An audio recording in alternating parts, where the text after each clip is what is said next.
in the midst of doing all this work, and you also don't lose sight of the real world and stuff people are dealing with. You can't. Every single day. Yesterday you were tweeting. Yes, yes. Tell us what you were tweeting about and why. Well, actually, it was the night before, just the lack of an indictment. It just was overwhelming. You know, you're almost without words.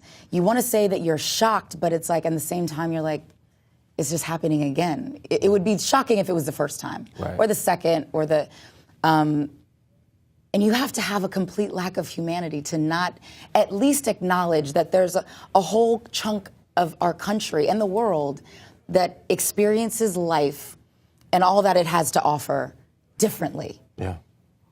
Have compassion for the pain. Have compassion for that difference. Have compassion that a man has lost his life after pleading repeatedly 11 times, I cannot breathe. Yeah. We watched a snuff film.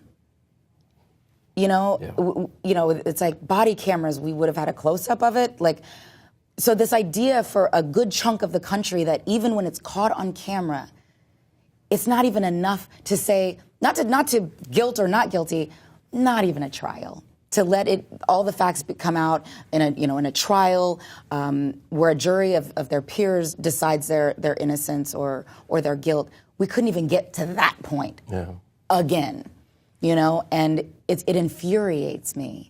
It absolutely infuriates me, and I see the argument made a lot. But you guys aren't outraged with black on black crime. It's like, yes, we are. The media is just not covering it. Right. We are incensed. We live in the community. We are equally as angry with any loss of life. Right. Just like we are equally as angry and terrified when any of our children go missing. But the media, they're covered differently. Yeah. So when we talk about Black Lives Matter, Brown Lives Matter, all lives matter, what we show us in the media is that it's not true. Just from what we choose to cover, what we decide is important enough to cover. Yeah. And you have to have compassion for that. Yeah. Have a little respect or understanding, or at least if you're like, God, I had a Professor Hill at UCLA, my African American Studies professor, said race is an issue for people who have to deal with it every day. If you do not have to deal with it every day, it's a non-issue. And I get that. And I respect that our walks are different. But can you have compassion? Yeah. Can you have humanity and say, God, I see you in pain. There's a whole chunk of the community of our country in pain. And if you have a heart, you got to share in that a little, even if you don't agree with everything. Right. You know what I'm saying? Like, that is what makes me shake and what makes me fear for the future of my family.